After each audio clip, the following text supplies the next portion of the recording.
L'arrivée de la chaîne d'info Russia Today, les retrouvailles, Édouard Philippe, Alain Juppé, Claire Chazal, joker de Christine Angot, les chiffres du chômage, ces thèmes-là et bien d'autres encore seront au cœur de l'actualité. Nous, on vous en parle dès maintenant. Bonjour à tous.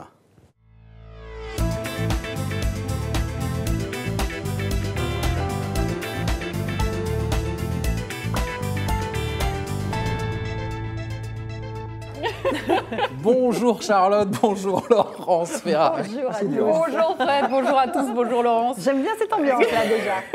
Bonjour à tous, merci de nous suivre en direct sur Figaro Live. N'hésitez pas à poser vos questions à Laurence Ferrari, notre invitée aujourd'hui. Elle y répondra au milieu de cette émission pendant l'interview qui lui est consacrée. Et puis peut-être que l'un d'entre vous aura la chance de lui poser une question en direct par téléphone.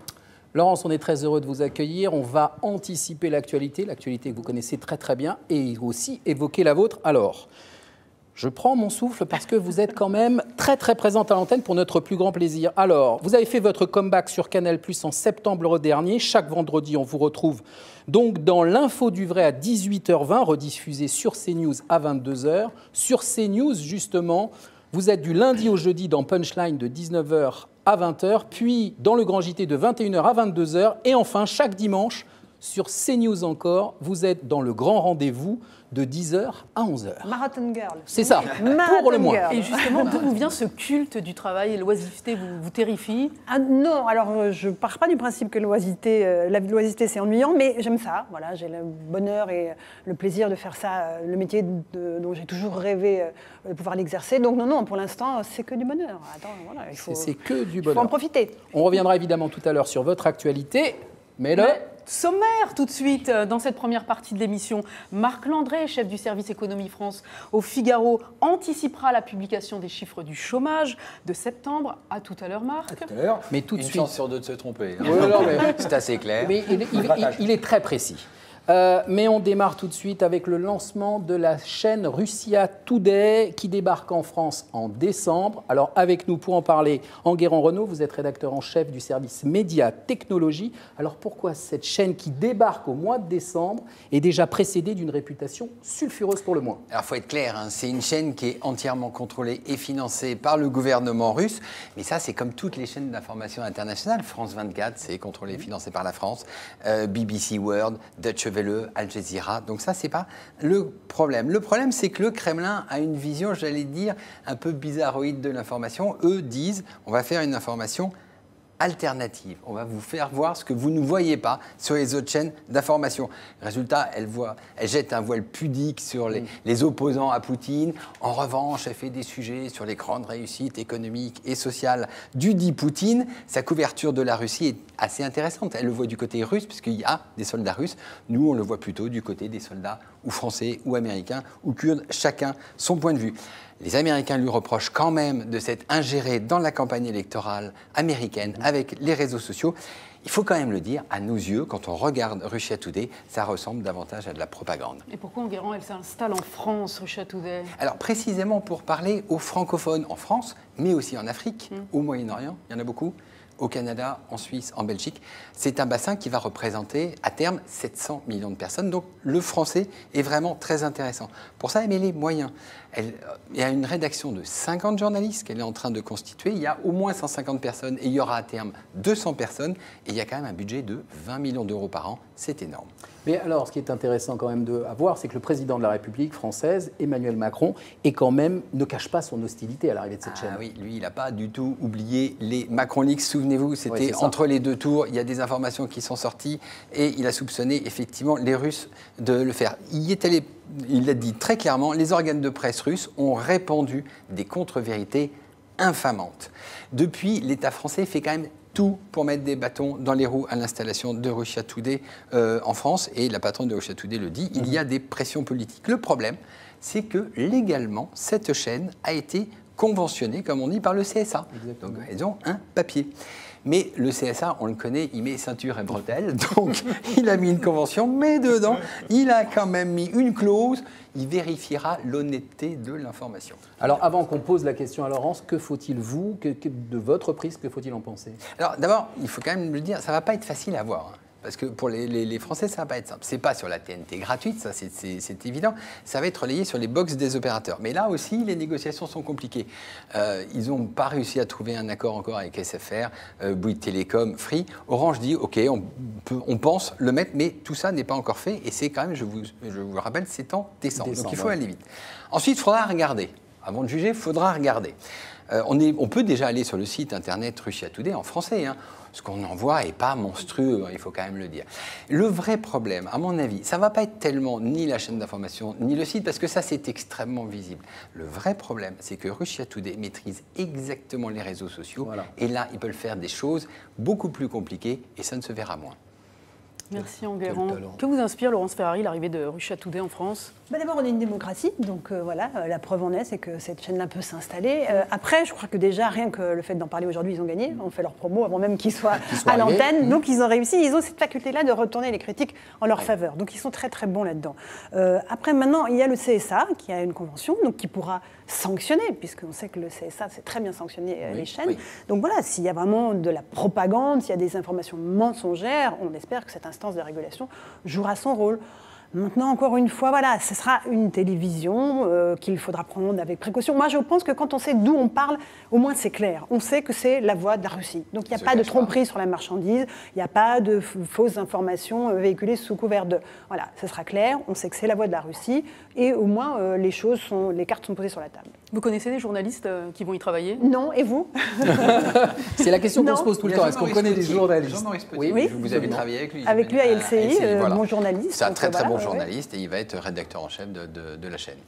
Comme d'habitude, Enguerrand, merci beaucoup. On retrouve vos papiers dans les pages médias, le célèbre Saumon, et évidemment sur lefigaro.fr. Merci beaucoup, Enguerrand. Merci, Enguerrand. Merci à tous encore de nous suivre en direct sur lefigaro.fr et sur Figaro Live. N'hésitez pas évidemment à poser vos questions à Laurence Ferrari, notre invitée aujourd'hui. Elle y répondra au cours de l'émission tout à l'heure. Et puis peut-être que l'un d'entre vous aura également la chance de lui parler en direct par téléphone. Je vous propose maintenant de parler économie et d'en parler avec Marc Landré, qui est rédacteur en chef du service économie France du Figaro. Exactement, absolument. Je sens, Charlotte, je sens qu'il y a de la bêtise dans le studio. Non, ça ne va pas être simple. Donc, alors on y va. Marc Landré, soyez concentrés s'il vous plaît. Mardi 24 seront publiés par Pôle emploi les chiffres du chômage du mois de septembre. On reste sur 2 mois de hausse. Est-ce qu'on doit s'attendre à une baisse cette fois-ci ? Alors, je vais répondre par une question. Quel est le nombre de chômeurs en France, Jackie ? Jackie ? Je ne suis pas Jackie, je ne peux pas vous répondre. Michel ? Non plus. 6 millions, vous allez entendre 6 millions. Alors, justement, il y a autant de... Toi, tu dis 9 ? Il y a autant de chiffres du chômage, il y a autant de vérité qu'il y a de chiffres du chômage. En vérité, tout le monde a raison et tout le monde a tort. Il y a différents indicateurs et chacun des indicateurs dit une vérité du chômage. Alors 6 millions, ce n'est pas le nombre de chômeurs.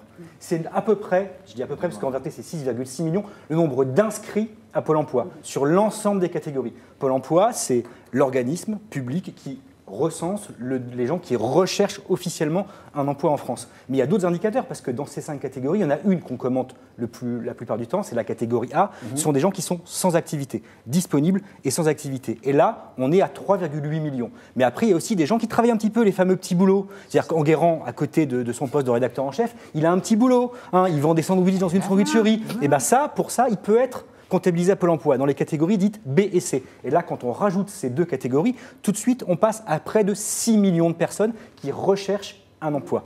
Mais il y a un 4e indicateur. Donc vous avez le bon chiffre quand même. Hein. Oui, 9, on est à 9. Tout à fait. Par rapport aux autres. Par rapport aux autres, mais ils n'ont pas répondu. On est resté là-dessus. On va y aller à 9, tu vois. Et en vérité, il y a un dernier chiffre qui est le chiffre de l'INSEE, qui est basé sur une enquête, sur un échantillonnage, qui là est beaucoup moins important, puisqu'il est de 2,8 millions. Ce sont des gens qui sont disponibles de suite et qui recherchent effectivement un emploi. Alors après, pour répondre directement à votre question, est-ce que ça va baisser ? Est-ce que ça va monter ? Ça va baisser ? Vous avez une chance sur 2. C'est quand même la seule question qu'on a posée au début. Logiquement, ça devrait augmenter. Logiquement, ça devrait augmenter. Pourquoi Marc Landré, la ministre du Travail, a-t-elle décidé de ne plus commenter ces chiffres ? Est-ce que ce n'est pas par hasard parce qu'on est en train de casser le thermomètre parce qu'il indique que la fièvre monte et que ça ne l'arrange pas ? Justement, c'est ce que les mauvaises langues peuvent dire. Comme le chômage augmente, le thermomètre ne lui plaît pas, donc elle en change.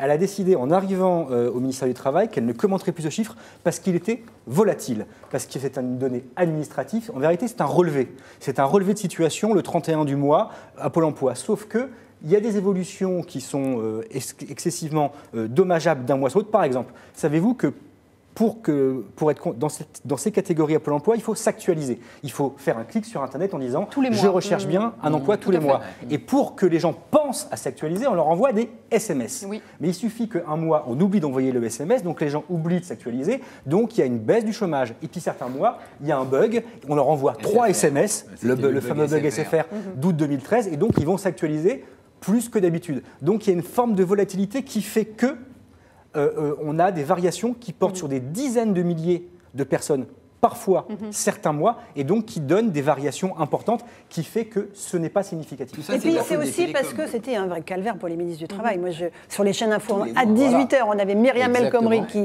arrivait pour dire les mauvais chiffres du chômage. Franchement, c'était un calvaire pour elle, pour les téléspectateurs, pour tout le monde. C'est beaucoup mieux qu'il n'y ait plus de commentaires tous les mois. Quand elle a quitté le ministère du Travail, la rue Grenelle, elle a dit à sa successeuse, donc à Muriel Pénicaud, elle lui a fait franchement, si tu peux t'astreindre de cette corvée, évite-le. Enfin, donc l'autre, elle a sauté sur l'occasion, elle a dit je ne les commenterai plus, argument à l'appui. Et pourtant, Marc, cet indicateur, c'est avec cet indicateur dont vous parlez que François Hollande avait dit la courbe du chômage va s'inverser. C'est pas complètement gagné alors. Disons qu'il avait fait cette promesse totalement insensée. La première fois, c'était en juillet 2012 précisément, lors de son interview du 14 juillet. Il avait dit que la courbe du chômage s'inverserait d'ici un an. Et puis après, il a réitéré sa promesse, mais il l'a reportée à fin 2013. Il se trouve que la promesse d'inversion ne s'est pas produite. En tout cas, elle ne s'est pas produite à la date à laquelle il l'avait annoncé, puisque l'inversion de la courbe du chômage sur ce critère-ci, donc celui des fameux demandeurs d'emploi en fin de mois tant critiqués, s'est faite en 2016, puisque cette année-là, il y a eu une baisse de 100 000, un peu plus de 100 000 chômeurs sur ce seul critère. Donc, une fois de plus, François Hollande, on peut dire qu'il n'a pas eu de bol, parce qu'il avait raison avant l'heure, et en tout cas, il a eu tort de vouloir communiquer sur un indicateur qui n'était pas le bon. Parce que si on prend le taux de chômage, lui, il a baissé, il baisse depuis 2 ans, et il baisse beaucoup plus. Ou alors, c'est quoi le bon indicateur sur lequel Emmanuel Macron s'est engagé ? Emmanuel Macron, il s'est engagé sur justement cet indicateur du taux de chômage, parce que c'est celui qui permet des comparaisons internationales, c'est celui qui est basé sur un modèle statistique de l'ensemble des organismes statistiques internationaux, et donc sur une base relativement fiable. Il y a beaucoup moins de variables accidentelles, il y a beaucoup moins de coups de fil, SFR, d'absence d'actualisation, et surtout, la définition pour être considéré comme un chômeur, elle est excessivement fiable. On peut être aujourd'hui chômeur à Pôle emploi sans être chômeur au sens de l'INSEE, au sens du BIT, puisque les critères pour être chômeur sont beaucoup plus stricts au niveau international. Merci beaucoup Marc Landré, on retrouve vos papiers dans le Figaro papier et puis sur le Figaro.fr bien évidemment. Laurence, vous avez pris beaucoup de risques quand même dans votre carrière. Est-ce que vous avez craint le chômage ? Alors j'ai été au chômage, j'ai quitté Europe 1 il y a quelques années, en 97-98, et j'ai passé 6 mois à l'ANPE à l'époque, c'était pas Pôle emploi. Et effectivement, le fait d'aller chaque mois pointer, rencontrer la conseillère qui vous dit « je ne vous trouverai pas de travail », je trouvais en faisant un vous-même, merci madame. Voilà, il y a quelque chose de Comment vous l'avez vécu cette période, vous personnellement ? Vous en gardez quel souvenir ? C'était un souvenir qui n'est pas très agréable évidemment, parce qu'encore une fois, il y a une forme, c'est très désagréable d'aller chaque mois comme ça pointer, mais en même temps, c'est un super booster pour justement retrouver du travail. Donc voilà, je crois que. Mais le fait de rencontrer d'autres gens qui sont dans la même situation aussi, ça c'est intéressant de partager les expériences, de voir des situations évidemment bien plus compliquées que la mienne à l'époque. Laurence Ferrari, vous avez des enfants qui ont une vingtaine d'années, je crois. Est-ce que vous avez peur pour eux par rapport à justement Écoutez, oui, ce chômage tous les Français maintenant ont peur que ça aille moins bien pour leurs enfants que pour eux, ce qui est vraiment un signe de pessimisme dans notre pays. Oui, évidemment, leur trouver un travail, un CDI, le Graal, même si on sait que maintenant les millennials vont avoir plusieurs métiers, plusieurs jobs dans leur plusieurs vies dans une vie. Le premier CDI, il est fêté, quoi. C'est une vraie récompense. Merci Laurence. On est à mi-parcours de l'émission. Merci Enguerrand, merci Marc d'avoir été parmi nous aujourd'hui. On vous retrouve bientôt évidemment pour anticiper l'actualité. Merci messieurs. À bientôt. Tout de suite, on passe à l'interview de l'invité. Jingle.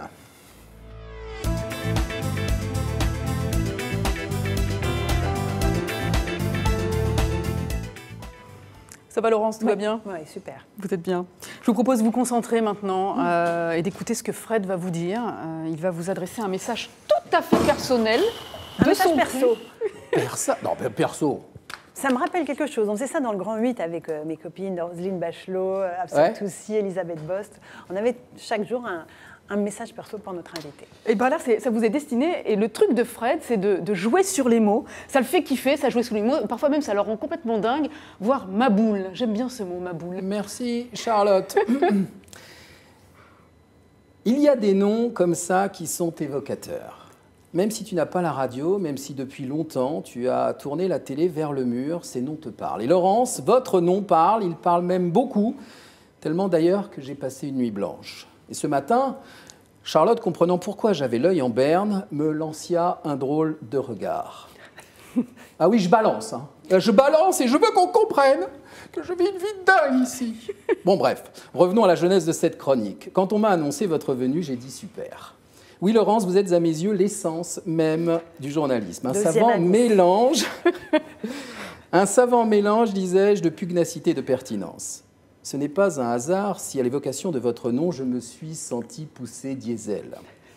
Je suis parti sur les chapeaux de roue, j'ai klaxonné mes mots pour les réveiller, poliché mes verbes avant de les utiliser, garé mes compliments par choc contre par choc, et je me suis dit, il n'y a plus qu'y a, mon petit Fred, face à une orfèvre, il faut ciseler tes phrases. C'est la même chose que rédiger, mais en plus impressionniste. Et boum, l'angoisse.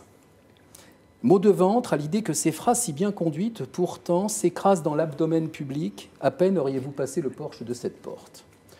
Et si je peux, j'oserais même vous avouer, j'étais tétanisé à l'idée de vous cabosser suite à une malencontreuse et mauvaise manœuvre sémantique. Poussif, j'appelle un ami, c'est mon dernier mot.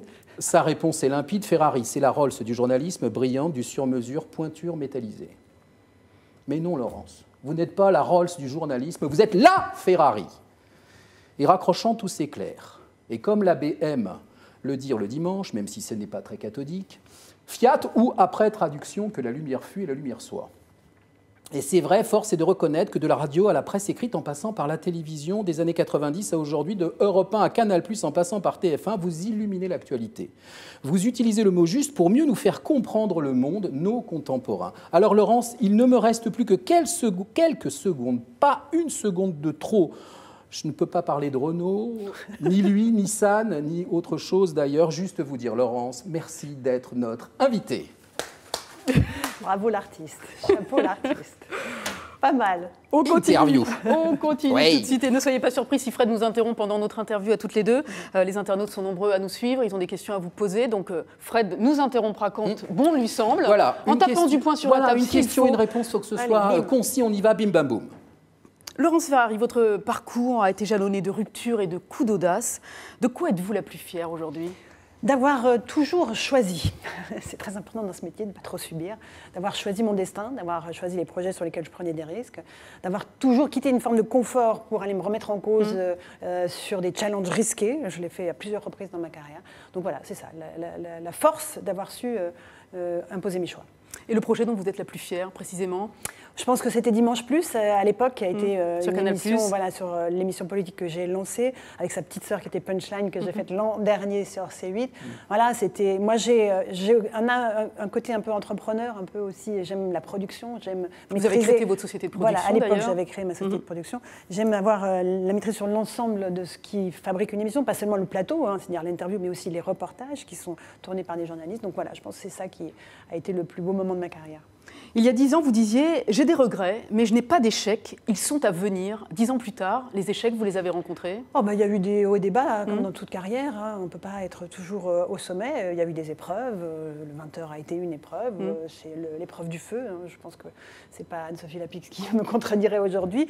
Mais non, je n'ai pas eu... L'échec, c'est la chose que vous ne referiez pas. Franchement, je referais à peu près tout. Peut-être pas de la même façon, mais je le ferais à peu près dans le même ordre. Qu'est-ce que vous changeriez ?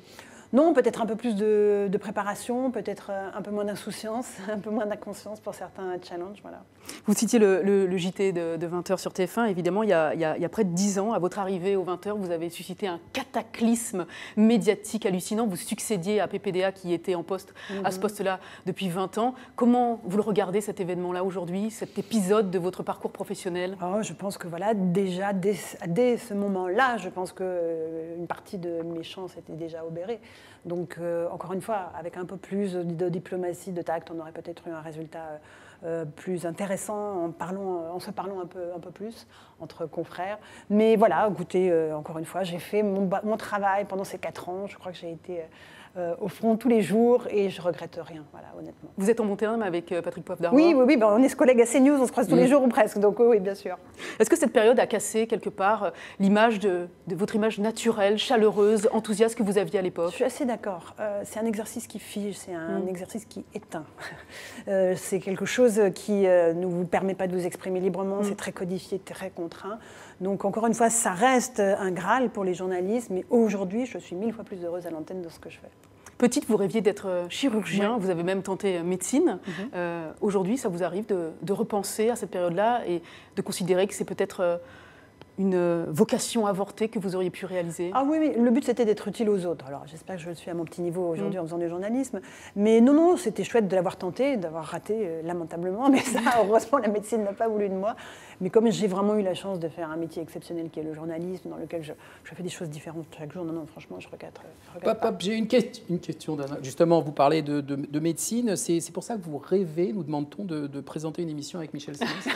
Alors, le mot rêver est un tout c'est peut-être excessif. Oui. Michel est un ami depuis 30 ans. Donc oui, on se joue régulièrement en blague et on se dit, tiens, il faut qu'on fasse une émission avant que tous les deux on soit en maison de retraite. Médecine. Alors médecine, j'ai fait 1 an de médecine, donc je doute de mes capacités à être un bon confrère pour Michel Simès. Mais néanmoins, s'il veut tenter la chose, pourquoi pas un jour de faire une émission où je ferai peut-être autre chose que de la médecine avec lui, la coprésentation peut-être. Voilà, une émission d'entertainment. On le salue en tout cas, Michel Simès. Vous le disiez, vous vouliez être utile, servir à quelque chose. Avez-vous aujourd'hui le sentiment d'être fidèle à cet engagement qui vous a motivé? Alors oui, les journalistes sont utiles, parfois ils sont critiqués et évidemment nous sommes dans la lumière, donc c'est nous qui catalysons un certain nombre de crispations et de mécontentements. Mais oui, je pense qu'encore une fois, en essayant de donner une information objective, c'est difficile, mais enfin une information honnête et vérifiée, on fait une bonne partie de ce qui est notre mission. Comment la starification ne parasite pas justement le socle, les fondements de votre métier aujourd'hui? Elle ne touche pas tout le monde quand même, la starification. Il y a très peu de journalistes qui subissent cette exposition aussi massive que l'est un 20h. Vous faites partie, vous, des people aujourd'hui de la télévision? J'aime pas ce mot-là, évidemment, parce que moi je suis journaliste et c'est ce qui a marqué sur ma carte de presse. Donc, malgré vous, on va dire. C'est ce métier-là que je fais aujourd'hui comme je l'ai fait hier, que je ferai demain. Mais oui, il y a une notoriété qui s'installe. Elle vient effectivement de mes années TF1, puisqu'évidemment, on rentre pendant 4 ans chez des millions de téléspectateurs tous les soirs. La notoriété, je dis beaucoup que c'est un manteau qu'on enfile, qu'on ne retire jamais. Après, voilà, c'est quelque chose d'agréable. Dans la rue, les gens sont sympas, viennent vous parler. Il y a des contraintes, il y a des côtés très désagréables qui sont la presse people, la presse à scandale, mais il y a aussi toute la partie rencontre et partage avec les autres qui est très agréable. Et vous avez toujours gardé les pieds sur terre? Oui, je crois, mais ça tient à mon entourage, à ma famille, à tous ceux qui sont autour de moi. Justement, comment vous la vivez, vous, la notoriété? Maintenant bien, voilà. C'est quelque chose dont je me suis beaucoup détachée, notamment mon image m'intéresse moins et je crois que c'est bien, je me concentre plus sur le fond de mon métier. Voilà. Mais on apprend, encore une fois, ça fait bientôt 25 ans que je fais ce métier, donc, et je l'ai fait en commençant par la radio, vous l'avez souligné, donc encore une fois, la voix, c'est autre chose que l'image et il y a quelque chose de plus authentique en radio et c'est très bien que j'ai fait 10 ans en radio avant d'arriver en télé. Vous l'attaquez systématiquement, la presse people, quand elle parle de vous. Comment vous gérez justement ce rapport entre ce qu'attendent de vous le public, ce que souhaite savoir de vous le public et ce que vous voulez leur en donner? C'est très simple, il y a un respect à la vie privée, le droit à la vie privée qui est la loi pour chacun d'entre nous, donc il n'y a pas de raison que ce ne soit pas la même chose pour moi. J'ai un lien avec le public, régulièrement je communique par le biais de mes réseaux sociaux ou par le biais d'un article. C'est encore une fois très soft parce que je mets une barrière entre ma vie privée et ma vie professionnelle. Donc voilà, je demande à ce qu'on laisse mes enfants en paix. Je ne les ai jamais exposés, je ne le ferai jamais. C'est vrai, vous ne les exposez pas. C'est la ligne rouge. Être femme dans ce milieu, c'est un avantage, un handicap? C'est pas un handicap. C'est pas un handicap. Il faut être vigilant. On a eu un certain nombre de révélations sur le harcèlement sexuel pendant les dernières semaines qui nous montrent qu'on n'est pas ça arrive dans tous les milieux. Il y en a dans la presse, il y en a dans la télé, il y en a dans l'industrie, il y en a dans les entreprises. Donc voilà, il faut encore une fois non seulement éduquer nos filles, mais éduquer nos fils, leur apprendre le respect, la différence entre la blague graveleuse et le harcèlement. Donc voilà, je pense que c'est une affaire d'éducation et puis une affaire de société aussi. Vous avez rencontré, vous, dans votre carrière, ce type de personnage? C'est marrant parce que quand tous les hashtags sont sortis... Le hashtag balance ton porc en particulier. Voilà, je me suis dit, est-ce que... D'abord, j'ai dit non, mais je pense que c'est tellement intégré le fait que de temps en temps, on peut être sujette à des blagues un peu grivoises. J'ai pas été évidemment confrontée à un supérieur hiérarchique qui me dirait bah voilà, tu passes à la casserole ou tu n'avances pas. Ouais. Jamais. Alors là, Dieu merci. Et je remercie tous les patrons qui m'ont permis de gravir les échelons dans ce métier sans avoir évidemment avoir à subir ça. Donc non, mais ça existe. Voilà, je ne peux pas vous dire que ça n'existe pas. Je sais qu'il y a des gens des femmes qui ont été confrontées à ça. L'interview politique, c'est votre marque de fabrique, on va dire. Pourquoi vous avez besoin d'interviewer les politiques? Qu'est-ce qui vous plaît tant dans cet exercice particulier? J'aime bien cet exercice. J'aime bien aussi les interviews culturelles. J'en fais sur CNews et c'est vraiment autre chose. Il y a une adrénaline. Il y a quelque chose dans le rapport de force qu'on installe avec les hommes politiques qui est très agréable. Moi, en plus, je respecte les hommes politiques. Je suis la fille d'un homme politique. Tout à fait. Mon père était député maire, donc je sais ce que c'est la politique à l'échelon local. Je sais ce que la famille aussi paye comme tribut. Donc je sais que c'est lourd. Mais j'adore cette joute intellectuelle et j'aime bien les faire sortir de leurs éléments de langage quand j'y arrive. Vous parlez de politique, vous auriez aimé faire ou vous... Jamais. Non. Ah non. Voilà. Je suis beaucoup mieux à ma place de journaliste, je vous rassure. D'accord, mais c'est pas quelque chose qui... Non. Okay. Non. Dans 10 ans, vous avez dit que vous ne vous voyez plus à l'antenne. Est-ce que vous préparez cet après-là? Je ne le prépare pas encore, mais je m'y prépare dans ma tête. Oui, parce que j'ai envie de passer à autre chose dans les 10 ans qui viennent. Pourquoi pas au management? Pourquoi pas passer effectivement dans la hiérarchie d'une patron de chaîne, ça vous dirait? On verra bien, c'est des grands mots. Mais en tout cas, manager des gens. Des grands mots, ça peut être très concret. Oui, mais c'est comme le 20h, j'ai jamais rêvé que je le ferais, je l'ai fait. Bon, c'est arrivé comme ça. Si un jour ça se produit, évidemment. Je pense que j'ai les qualités en matière de relations humaines et de compétences journalistiques, puisque ça fait vous seriez la première que je traîne mes guêtres dans ce métier-là. Vous seriez la première, je crois, en France. Ah ben non, il y a beaucoup de patronnes d'infos quand même. Patronnes de chaînes de télévision. Ah, des patronnes de chaînes, oui, mais c'est encore autre chose. Pour l'instant, restons sur l'info. Ah. Cool. On a appris plein de choses. À chaque fois, vous répondiez juste un petit peu en avance sur ce que nous demandaient les internautes. Alors, donc c'est il n'y a pas de questions. Si, mais justement, Charlotte a quasiment tout posé. Est-ce que vous alliez faire? Pourquoi? Est-ce que vous vouliez faire de la politique? Vous avez répondu à tout. Ah non, la politique, non, vraiment. Non, c'est vraiment quelque chose qui est une matière. On va prendre par contre quelqu'un qui souhaite vous poser une question. En direct. Il s'appelle Rohan. La régie est en train de le contacter. Eh bien, on va le prendre tout de suite. Rohan, bonjour. Bonjour. Laurence, j'ai une petite question pour toi. À force d'interviewer justement des personnes politiques, vous n'avez jamais songé à vous lancer vous-même en politique parce qu'on manque vraiment de femmes connues? Alors, c'est une bonne question. Merci de me la poser. Je pense que c'est un métier très difficile d'être homme politique. Chaque élection est une épreuve quand on remet en jeu son mandat. C'est quelque chose qui prend beaucoup sur la vie privée. Et vraiment, je n'ai pas envie d'être à leur place. Je suis beaucoup mieux dans ma place de journaliste à leur poser les questions, à les titiller, à leur demander des comptes, puisqu'ils sont des élus de la nation. Donc vraiment, pour l'instant, et vraiment, il est hors de question que je change d'avis, je reste bien tranquillement à ma place de journaliste et je leur laisse faire leur métier qui est très difficile, encore une fois. Que vous connaissez parce que par défaut, absolument. Vous étiez dans une famille d'hommes politiques. Mais vraiment, c'est un métier. Et d'ailleurs, je salue toutes les femmes qui se sont lancées les derniers mois en politique. C'est un vrai challenge parce qu'encore une fois, il y a un vrai risque de se retrouver en cours et avoir à chercher un autre travail. C'est très chronophage, ça prend beaucoup de temps sur la vie de famille. Donc, chapeau à vous, les femmes. On a une dernière question d'Éric qui demande qu'est-ce que vous faites pour vous détendre puisque vous êtes tout le temps à l'antenne, c'est plutôt du sport, sport, musique, piano. Et musique, voilà. Julien Gracq, en particulier. Je lis beaucoup de romans. D'abord, j'interviewe beaucoup d'auteurs et d'écrivains, donc ça c'est génial. Et puis la musique, évidemment. Vous faites du piano? Oui, alors là, c'était il y a très longtemps. Vous ne pouvez en mettre un là, il ne rentrait pas, sinon c'était parfait. Oui, j'aurais pu vous faire un petit concerto. Gentiment. Et vous avez un mari qui fait du violon particulièrement bien, apparemment. Voilà, donc je préfère l'écouter, me détendre en l'écoutant que moi-même en massacrant les grands morceaux que j'ai pu jouer au piano. Respect. Le moment de l'interview est terminé. Terminé, c'est terminé. Et oui, effectivement, il est terminé. On passe tout de suite à la deuxième partie de cette émission, jingle.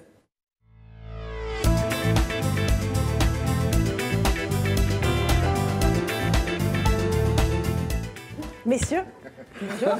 Et viennent de nous rejoindre pour cette deuxième partie de l'émission Nicolas Voller, Monsieur Télé du Figaro, qui va nous parler de Claire Chazal, qui va jouer les jokers de Christine Angot dans On n'est pas couché. À tout à l'heure, Nicolas. À tout à l'heure. Mais tout de suite, nous allons parler de politique et des retrouvailles entre Édouard Philippe et Alain Juppé. Bonjour. Vous vous appelez Carméus.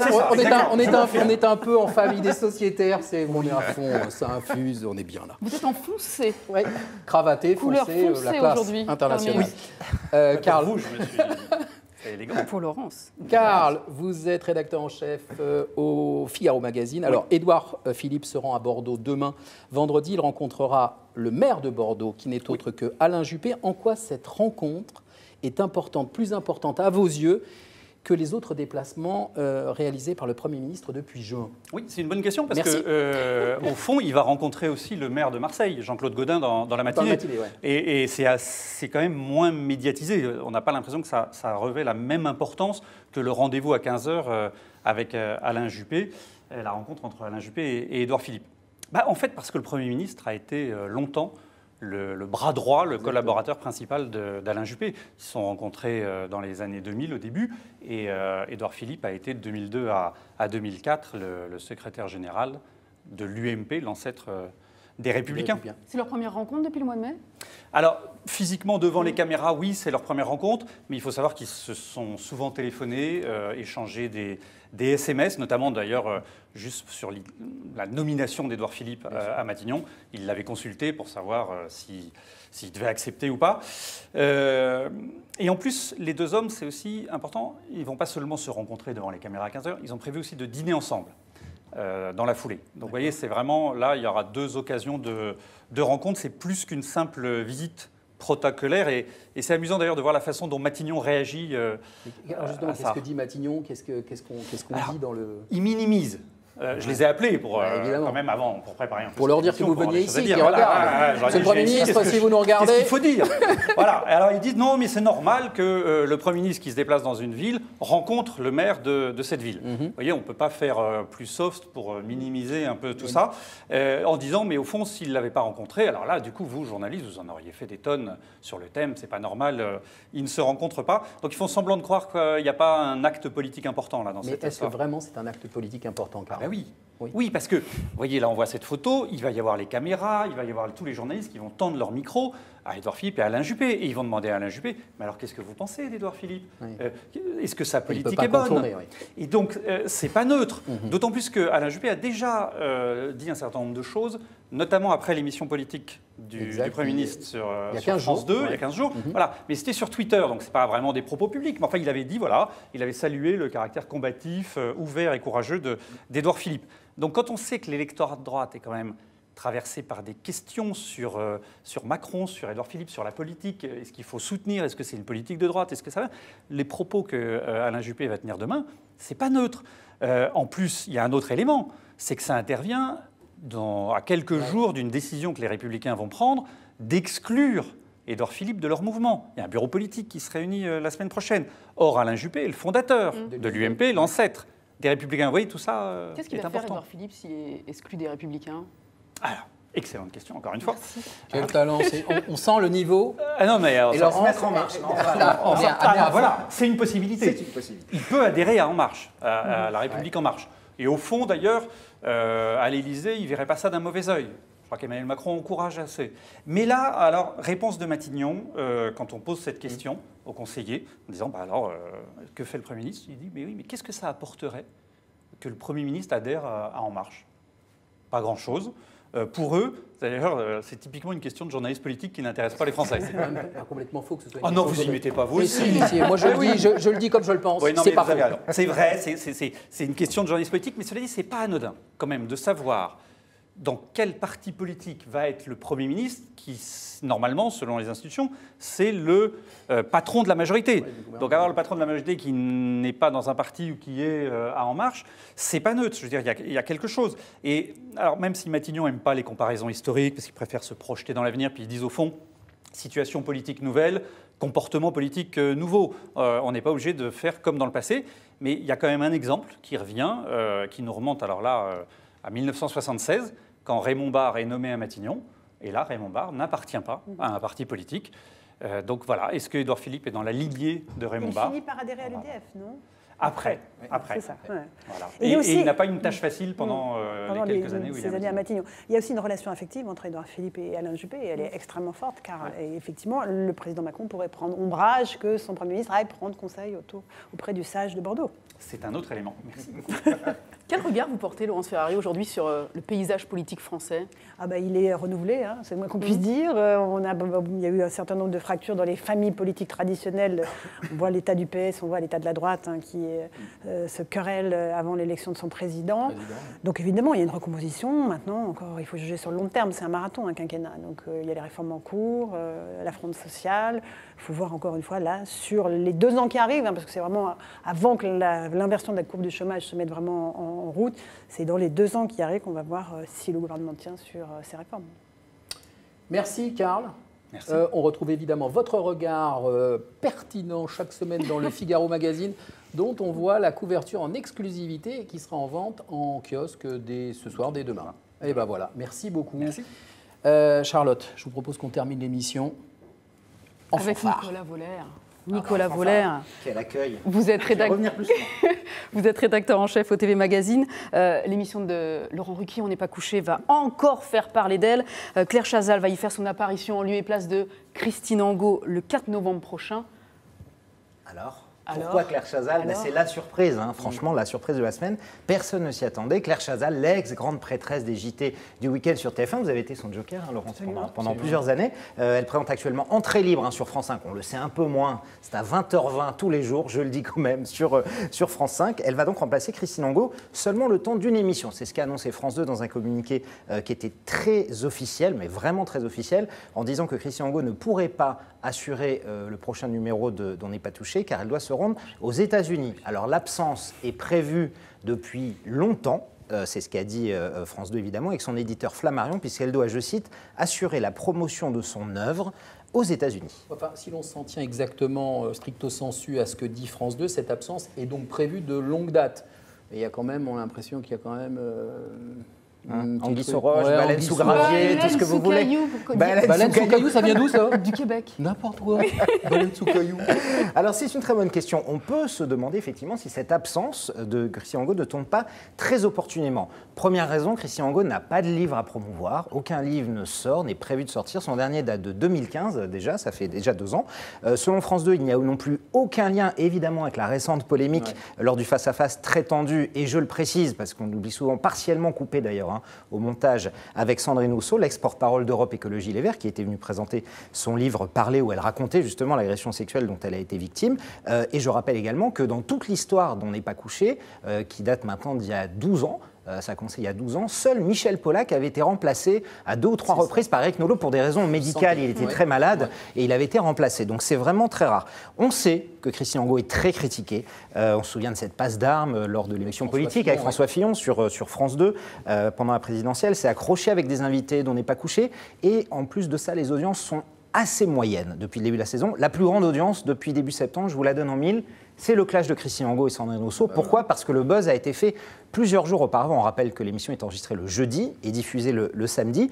C'était 1,2 million de téléspectateurs et 20% de part d'audience. Dès la suivante, on était à 900 000, un peu plus de 900 000 et 17%. De là à dire que Christine Angot ne reviendra pas dans l'émission, il y a un pas que je ne voudrais pas franchir, mais on peut quand même légitimement se poser la question. Mais du coup, est-ce que Claire Chazal a une carte à jouer, même si au niveau des personnalités, on n'est pas du tout sur le même terrain que celui de Christine Angot? Mais aux antipodes, Laurence, je pense est bien placée pour le savoir. Claire Chazal, on le connaît, c'est la bienveillance, c'est la tenue, le calme, la discrétion, trop parfois. Hein, on lui a beaucoup reproché, notamment un feu nourri de critiques qui lui reprochait d'être parfois trop lisse, trop aimable, voire, pire insulte, complaisante, notamment avec les hommes politiques, dans les interviews qu'elle faisait. Ce qui est certain, c'est qu'il ne faudra surtout pas s'attendre à voir Claire Chazal faire du Polony, du Zemmour, du Salamé ou encore du Angot. Elle a une très bonne culture générale, connaît très bien l'art, le monde des spectacles, elle connaît la politique depuis longtemps. Mais à mon avis, Anne Moix va devoir mettre les bouchées doubles en ce qui concerne le buzz. Laurence Ferrari, vous pourriez jouer les polémistes et un poste comme celui que Claire Chazal accepte, vous pourriez l'accepter? Je pense que c'est vraiment temporaire et tant mieux, un peu quelques grammes de douceur dans un monde de brut. Là, vraiment, je crois qu'elle amènera effectivement autre chose. Après, c'est un poste qui génère énormément de violence. Je pense à Vanessa Burgraff. C'est extrêmement difficile. On prend vraiment des décharges sur toutes les semaines, des flots d'insultes. Je ne suis pas sûre que Claire Chazal ait envie de ça, après avoir fait le 20h. Mais encore une fois, c'est une émission compliquée. C'est une émission où il y a une espèce d'engrenage qui fait qu'il faut aller toujours de plus en plus loin. Donc, non, mais je regarderai avec grand plaisir la prestation de Claire. Laurence, Blue Sky, imaginons que vous ne faites pas tout ce que vous faites. On vous propose ça parce que vous êtes des interviews, vous en avez énormément. Vous avez interviewé tous les hommes politiques qui se présentaient à la présidentielle. C'était extrêmement compliqué. C'est pas quelque chose, c'est pas un challenge ou un match en disant non, je crois pas. Non. Non, ça m'a pas été proposé. Je pense que ça ne le sera pas. Bon, on va être très honnête. Donc, je suis pas sûre que ce soit vraiment ce que j'ai envie de faire. Et c'est dommage parce que je pense que Laurence a le background ce qu'on se disait, pour le faire et la culture mais suffisante pour le faire. Mais ce qui est compliqué, c'est toujours d'aller plus loin dans le buzz, Laurence, vous le savez. Et l'émission cherche ça. La productrice Catherine Marmin veut que l'émission fasse parler, fasse du buzz. Et forcément, ça peut amener à des dérapages et des clashs. Qu'est-ce que ça peut lui apporter à Claire Chazal sur l'avenir de sa carrière, d'intervenir dans cette émission? Alors déjà, si je suis très méchant, et j'aime beaucoup Claire Chazal, je veux dire déjà le fait que les téléspectateurs voient qu'elle est toujours là et qu'elle est toujours à la télévision, parce qu'Entrée libre, c'est pas évidemment des audiences exceptionnelles sur France 5 à cette heure-là. Moi, je pense simplement que ça va amener, comme l'a dit Laurence, un peu de douceur et un peu de bienveillance dans cette émission, ce qui ne va pas forcément faire de mal. Et surtout, je ne sais pas après quel sera le résultat de cette espèce de dichotomie qui va exister entre Angot et Chazal, ce remplacement un peu paradoxal. Ça se trouve, on va dire, c'est très bien comme ça, Claire Chazal est super. Si on trouvait, alors pas forcément elle, peut-être que, comme Laurence l'a dit, elle n'a pas envie de le faire sur une saison entière, mais peut-être changer de polémiste, en tout cas pour cette année, parce que je sais que France 2 se pose des questions véritablement sur Christine Angot. Vous pensez que le public serait séduit par ce type de personnalité ? Après, à ce poste-là. Après, c'est pas certain, mais ce qui est sûr, c'est que avoir deux personnes assez différentes, je pense que Yann Moix et Claire Chazal, c'est très différent. Yann Moix et Angot, c'est différent, mais à un moment, ça se rapproche. Moi, j'avais une tendresse très particulière pour Zemmour et Nolot, parce que je trouve qu'il y avait une espèce de complémentarité assez incroyable des deux. On peut leur reprocher beaucoup de choses, notamment aussi à Éric Zemmour sur ses idées, mais il y avait une complémentarité incroyable et qu'on n'a jamais retrouvé véritablement après, ni entre Caron et Polony, et qui se prolonge sur Paris Première. Ils sont très différents, ils ne pensent pas les mêmes choses, ils se complètent très bien. L'un était plutôt sur la politique, l'autre sur la culture, et les idées se complétaient bien. Je pense qu'on n'a pas retrouvé encore ce duo-là. J'aime beaucoup Yann Moix, mais je sais qu'il va arrêter à la fin de la saison, il l'a déjà annoncé. Donc je pense qu'il serait temps d'envisager éventuellement un nouveau duo complémentaire. Vous reviendrez pour nous en parler, Nicolas. Absolument. Parce que vous en parlez très bien.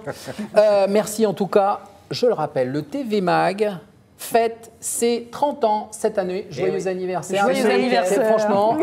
Franchement, très beau numéro. On l'a, il est à l'antenne. Dans lequel on retrouve tout en or. Dans lequel vous d'ailleurs vous témoignez dans ce numéro. Laurence a dû faire quelques dizaines de couvertures. Voilà, je pense qu'il y en a quelques-unes. C'est ce dont on parlait tout à l'heure. Au fil de, ce serait marrant de revoir d'ailleurs l'évolution. Vous les gardez J'ai les dossiers, je vous les montre. Vous les gardez les magazines qui J'ai eu gardé, maintenant non. J'avoue que je les garde plus du tout. Et voilà. Moi, c'est la je fin. dis merci Laurence Ferrari. Merci. Mais non, mais c'est comme ça. Oui, notre émission touche à sa fin. Fred, c'est à toi. Ah oui, parce que là, il faut que tu prennes ta respiration.